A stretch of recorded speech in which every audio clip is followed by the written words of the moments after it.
आपण आज अंड्याचा उपमा पाहणार आहोत. तर तुम्हाला हे नवीनच नाव वाटत असेल, त्यासाठी मी 4 अंडी घेतलेली आहेत. एक कट केलेला कांदा घेतलेला आहे, टोमॅटोज घेतलेले आहेत आणि अद्रक, थोडं लसूण.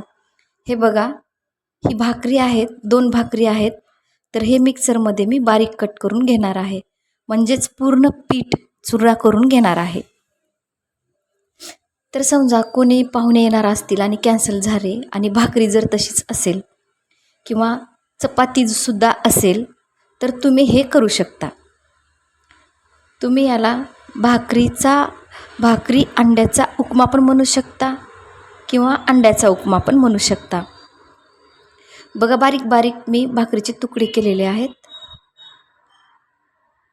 आणि त्यानंतर आपल्याला मिक्सरमध्ये फिरवून घ्यायचं आहे, पूर्ण पीठ करून घ्यायचं आहे. तर मिक्सरमध्ये फिरवून झालेलं आहे. हे बघा, अशा पद्धतीनं. ही तुम्हाला नवीन रेसिपी वाटत असेल, नक्कीच तुम्हाला आवडेल. आवडल्याच्या नंतर कमेंट करायला विसरू नका.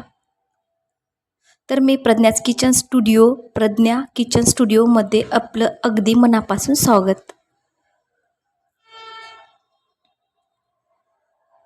हे बघा, 2 भाकरीचं एवढं झालेलं आहे. तर चला आपण फोडणीला सुरुवात करूयात. कढई गरम करायची आहे, त्यामध्ये 3 ते 4 टेबलस्पून ऑइल टाकायचं आहे. तुम्ही तुमच्या आवडीनुसार कमी किंवा जास्त ऑइल टाकू शकता. नक्कीच कमेंट करायला विसरू नका, लाईक करा आणि सबस्क्राईब करायला विसरू नका. मोहरी टाकलेली आहे. मोहरी छान तेलामध्ये तडतडू द्यायची आहे. फोडणी व्यवस्थित बसली ना की टेस्ट पण अगदी मस्त लागते. त्यानंतर थोडं जिरं टाकलेलं आहे. अद्रक आणि लसूण खलबत्त्यामध्ये कूट केलेलं आहे. त्यानंतर अद्रक लसूणचं पेस्ट टाकायचं आहे, जे की मी खलबत्त्यामध्ये ओबडधोबड कूट केलेलं आहे. तुम्हाला खलबत्त्यात करायचं नसेल तर तुम्ही मिक्सरमध्ये पण करू शकता. थोडं फार ब्राऊन कलरचं होजेपर्यंत आपल्याला परतून घ्यायचं आहे.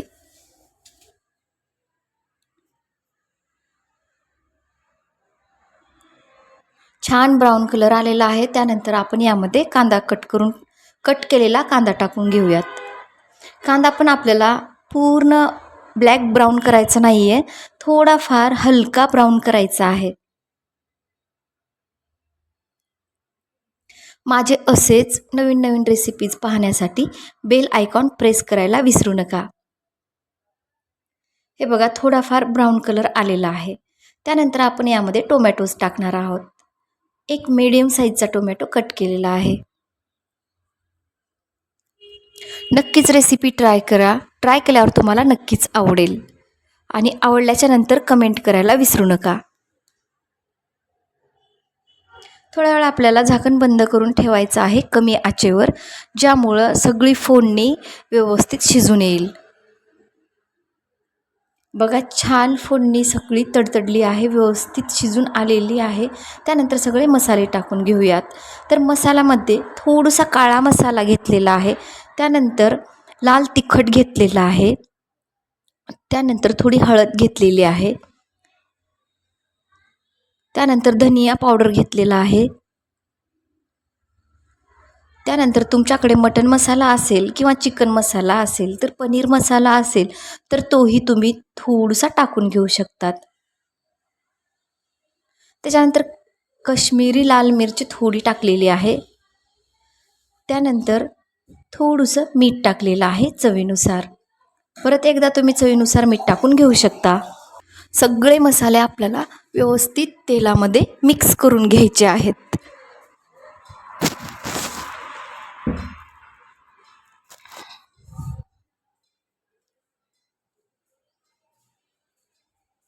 छान मसाले तेलामध्ये सगळे मिक्स झालेले आहेत. आणि त्यानंतर यामध्ये आपल्याला टाकायचं आहे अंडे.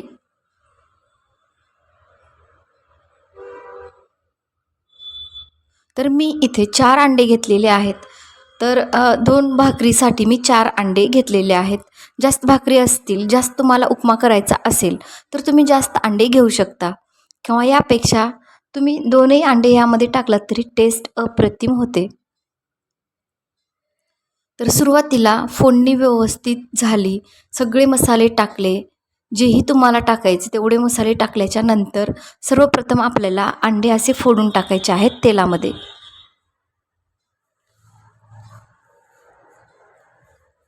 हे चौथा अंडा आहे बघा, 4 अंडे मी टाकलेले आहेत.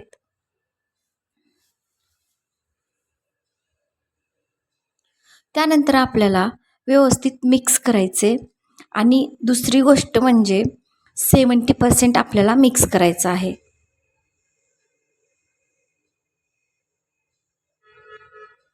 आणि तेही मीडियम आचेवर मिक्स करायचं आहे.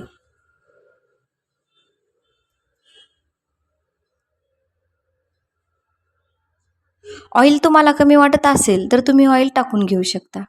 परत मी ऑइल टाकत नाहीये.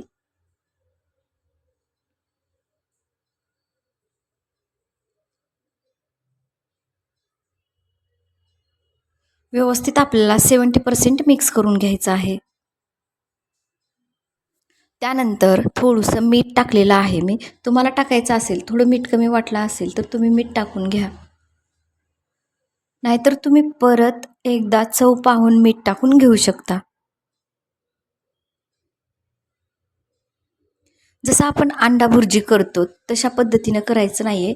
70%च शिजू द्यायचे. 70% शिजल्याच्या नंतर लगेचच जे आपण पीठ केलेलं आहे भाकरीचं, कूट केलेलं आहे मिक्सरमध्ये, ते आपल्याला टाकून व्यवस्थित मिक्स करून घ्यायचे. एवढं व्यवस्थित मिक्स करून घ्यायचे की ते जे अंडे आहेत ते सगळीकडे लागलेले पाहिजेत. जर कोणी ते उपमा पाहिला तर कोणालाही वाटणार नाही पाहून की यामध्ये अंडे टाकलेले आहेत. पण खाल्याच्या नंतर टेस्ट अप्रतिम लागते. केल्याच्या नंतर तुम्हाला कळेलच. असंच आपल्याला कंटिन्यू मिक्स करत राहायचे जोपर्यंत ते अंडे पूर्ण मिक्स होत नाहीत.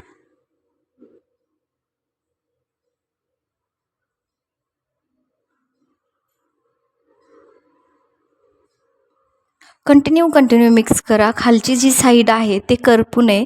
करपल्याच्या नंतर थोडी करवट लागते. त्यामुळं खालची साईड पण व्यवस्थित पलटून व्यवस्थित मिक्स करून घ्या.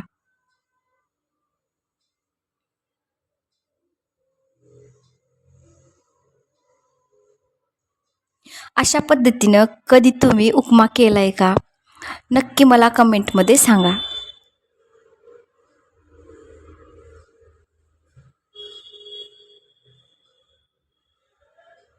बघा तर अगदी पाहिजे तसा उपमा अंडे मिक्स झालेले आहेत.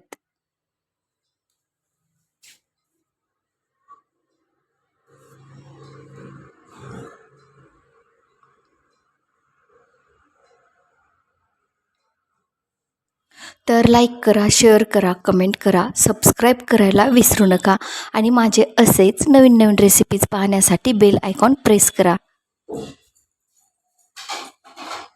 नक्कीच तुम्हाला रेसिपी आवडली असेल. आता यानंतर आपल्याला यामध्ये थोडंसं पाणी टाकायचं आहे. बघा मी कसं टाकत आहे. अशा पद्धतीनं सगळीकडं पाणी टाकायचे. हे एक वेळेस टाकले, परत एक वेळेस टाकले, एवढंच पाणी आपल्याला टाकायचं आहे. बघा एवढंच पाणी टाकायचे. त्यानंतर व्यवस्थित मिक्स करून घ्यायचे सगळीकडून. ज्यामुळं जे पाणी आपण टाकलेलं आहे थोडंफार ते सगळीकडं लागलेलं पाहिजे. सगळीकडे थोडंफार पाणी लागलेलं पाहिजे. थोडंफार भिजल्याच्या नंतर थोडं फुगून येतं आणि चव पण छान लागते. त्यानंतर आपल्याला थोडा वेळ बंद करून ठेवायचा आहे. तर हे बघा अप्रतिम आपला उपमा तयार आहे. तर मस्त राहा, मजेत राहा, एन्जॉय करा, खुश राहा, आनंदी राहा आणि माझे असेच नवीन नवीन रेसिपीज पाहत राहा. भेटूयात अशाच पुढच्या व्हिडिओमध्ये.